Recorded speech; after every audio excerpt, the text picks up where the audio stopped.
Morning class. आज का हमारा टॉपिक है मीजल्स। मीजल्स एक वायरल डिजीज़ है जो कि पैरामैक्सो वायरस के कारण होता है। ये ज़्यादातर इससे छोटे बच्चे जो हैं इसके ग्रस्त में आते हैं। जब भी किसी भी पर्सन को मीजल्स होता है या छोटे बच्चे में मीजल्स होता है तो उसके बॉडी पे रेड कलर का रैशेस दिखने को मिलती हैं। साथ ही साथ बॉडी का टेम्परेचर जो है हाई हो जाता है और पर्सन को इसमें बॉडी का टेम्परेचर इसके अंदर हाई देखने को मिलता है। तो ये था हमारा इंट्रो का पार्ट। अब हम देख लेंगे, थोड़ा सा डेफिनेशन देखेंगे इसके अंदर, इसके होस्ट फैक्टर क्या है, साइन एंड सिम्टम क्या है, इसके डायग्नोसिस क्या है, कौन सा वैक्सीन लगाने से मीजल्स को रोका जा सकता है। मीजल्स जिसका दूसरा नाम रूबियोला है, इसको हिंदी में खसरा के नाम से भी जाना जाता है।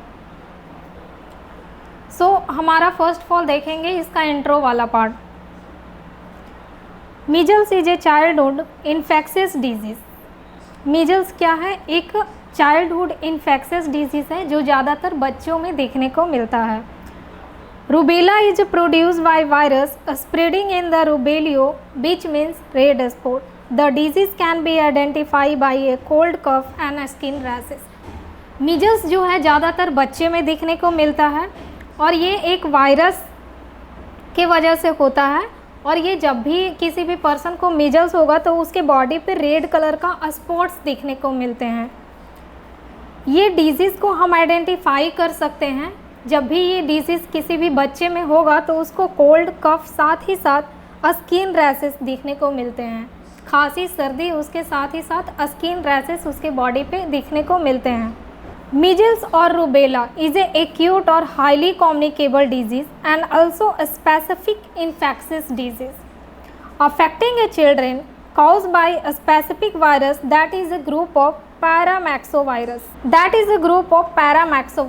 It characterized by a fever, rhinitis and body pain followed by a typical rashes.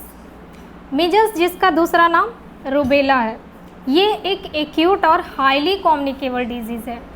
Acute इसको इसीलिए कहा गया है क्योंकि ये थोड़ी ही देर में पर्सन को जब भी रूबेला होता है और थोड़ी देर में पर्सन इससे रिकवर हो जाता है, ठीक हो जाता है। इसे कम्युनिकेबल डिजीज़ इसीलिए कहा गया है क्योंकि ये one person to other person बहुत तेज़ी से फैलता है। ये एक हाईली कम्युनिकेबल डिजीज़ है। जब भी किसी इन्फेक्टेड पर्सन कोई छींकता है, खांसता है तो उसके ड्रॉपलेट जो हैं अदर पर्सन को जल्दी ही इन्फेक्ट कर देती हैं। रूबेला जो है ज़्यादातर बच्चों में देखने को मिलता है। इसका एक कारण है मीजल्स जो होती हैं पैरामैक्सो वायरस के कारण होती हैं। इसके कुछ कैरेक्टरिस्टिक्स होते हैं। फीवर देखने को मिलता है, राइनाइटिस मीन्स नाक जो होता है बहता है, साथ ही साथ बॉडी में पेन और टिपिकल रैशेस दिखने को मिलते हैं। Now we see the definition of measles. Measles is a highly contagious respiratory disease. Measles क्या है? एक हाईली कॉन्टेजियस रिस्पिरेटरी डिजीज़ है caused by measles virus. The disease is also called rubella. Measles जो है एक हाईली कॉन्टेजियस डिजीज़ है। इसका मतलब होता है ये बहुत तेज़ी से फैलने वाला एक रिस्पिरेटरी इन्फेक्शन है। मीन्स जब भी कोई पर्सन छींकेगा, खांसेगा तो अदर पर्सन को ये जल्दी ही इन्फेक्ट कर देगा। ये मीजल्स वायरस के कारण होता है। इस डिजीज़ का दूसरा नाम जो है रूबेलियो के नाम से जानते हैं। रूबियोला इसका सेकेंड नेम है। ना हम लोग देखेंगे कि इसके एपिडेमोलॉजिकल फैक्टर क्या होते हैं। इसके कुछ एजेंट होते हैं जिसके वजह से मीजल्स देखने को मिलते हैं। फर्स्ट है RNA virus is a paramyxo group virus. ये पैरामैक्सो वायरस ग्रुप के कारण होता है मीजल्स। ये सिंगल स्ट्रेन ऑफ वायरस है। The virus can not survive outside the human body. ये ह्यूमन बॉडी के आउटसाइड सर्वाइव नहीं करता है बल्कि इंसान के अंदर ही सर्वाइव करता है ये वायरस। इसके इन्फेक्टिव मटेरियल है RNA paramyxo virus is present in the secretion of nose and throat. ये हम जान रहे हैं कि जो हमारा मीजल्स जो वायरस है ये पैरामैक्सो वायरस के कारण होता है। और ये कहाँ पे प्रेजेंट होता है? ये पर्सन के नोज़ और थ्रोट में प्रेजेंट होता है।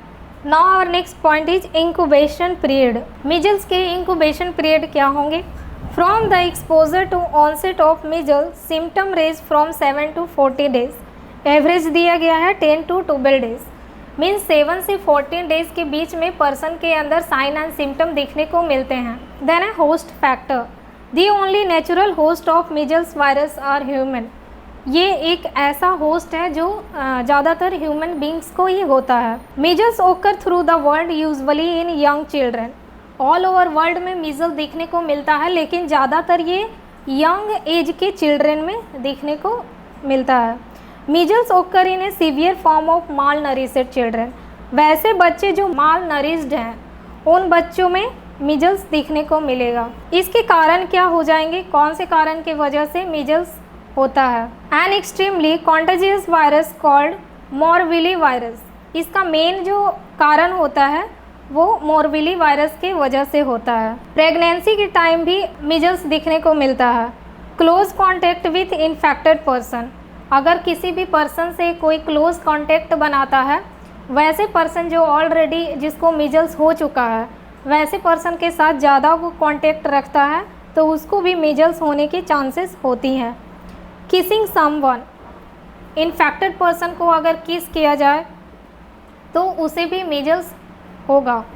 शेकिंग ए हैंड और होल्डिंग ए हैंड और hugging someone with measles.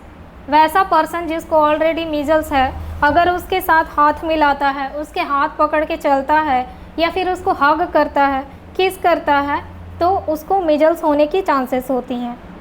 Sharing A drink और फूड समवन मीजल्स। वो पर्सन जो जिसको मीजल्स है उसके साथ अगर वो अपना फूड शेयर करता है या फिर कोई ड्रिंक शेयर करता है, क्लॉथ शेयर करता है, कुछ भी अपना पर्सनल चीज़ अगर शेयर करता है तो उसको मीजल्स होने की चांसेस होती हैं। देन इसके कुछ इन्वायरमेंटल फैक्टर भी हैं। The measles virus can spread in any season. कोई भी सीजन में मीजल्स वायरस जो है फैल सकती हैं। Epidemic of measles are common in India during winter and early single January to April. India के अंदर ये ज़्यादातर विंटर के टाइम और स्प्रिंग सीजन में मीन्स जनवरी टू अप्रैल के बीच में ये ज़्यादातर देखने को मिला है। इसके मोड ऑफ ट्रांसमिशन क्या होंगे, कैसे ये फैलेंगे? Droplet infection, direct contact with respiratory secretion के वजह से ये ज़्यादा ट्रांसमिट होगा। इसके साइन एंड सिम्टम क्या हो जाएंगे? Appear 10 to 14 days after the exposure of virus. 10 से 14 डेज के बीच इसके साइन एंड सिम्टम जो है अपीयर होने लगते हैं। फीवर देखने को मिलेगा 104 डिग्री फ़ारेनहाइट, उससे अधिक भी टेम्परेचर। इसमें 3 CS देखने को मिलता है। फर्स्ट है कफ, कोराइजा एंड कंजक्टिवाइटिस। कफ, इसमें ड्राई कफ दिखने को मिलता है। देन हमारा नज़ल का म्यूकस मेम्ब्रेन में इन्फ्लामेशन हो जाना ही कोराइजा कहलाता है। कंजक्टिवाइटिस मीन्स आई का कंजक्टाइवा वाला पार्ट में इन्फ्लामेशन दिखने को मिलता है। देन रनी नोज और सोर थ्रोट मीन्स नाक जो है वो बहेगा और गले में खराश दिखने को मिलेगा। साथ ही साथ बॉडी पे रेड कलर का रैशेज दिखने को मिलता है। देन इसके अंदर कॉप्लिक स्पॉट्स दिखने को मिलते हैं। देन इसके डायग्नोस्टिक इवोल्यूशन देखेंगे। हम लोग यहाँ पे कैसे पता करेंगे कि किसी भी पर्सन को मीजल्स हुआ है? फर्स्ट ऑफ ऑल हम उसका फिजिकल एग्जामिनेशन करेंगे, देन सेल कल्चर भी कर सकते हैं। फिजिकल एग्जामिनेशन के अंदर Koplik spot are especially helpful because they appear early and pathognomonic. यहाँ पे जब भी किसी भी पर्सन को मीजल्स होगा तो फिजिकल एग्जामिनेशन में हम ये देख पाएंगे कि उस पर्सन को कॉप्लिक स्पॉट्स दिखाई देगा। कॉप्लिक स्पॉट्स की वजह से ये हमें हेल्प करता है और इससे हम जल्दी पता कर लेते हैं कि पर्सन को जो है मीजल्स हुआ है, और ये कॉप्लिक स्पॉट बहुत जल्दी अपीयर होने लगते हैं। The centre of disease control and prevention case definition of measles require a generalise maculopapular rashes at least 3 day duration. 3 दिन के अंदर ही पर्सन के बॉडी के ऊपर मैकोपॉपुलर रैशेस दिखने को मिलते हैं। मीन्स छोटे छोटे दाने जो होते हैं वो उभरने लगते हैं बॉडी के ऊपर और वो बहुत पेनफुल होता है। Fever at least 38.3 degree Celsius. अगर हम फ़ारेनहाइट में बात करें तो 101 फ़ारेनहाइट फीवर देखने को मिलेगा इसके अंदर। कफ, कोराइजा और कंजक्टिवाइटिस देखने को मिलता है। साथ ही साथ हम पता करने के लिए यहाँ पे म्यूकस मेम्ब्रेन का सेल कल्चर भी करके देख सकते हैं। देन मीजल्स के ट्रीटमेंट क्या है? There is no specific treatment of measles.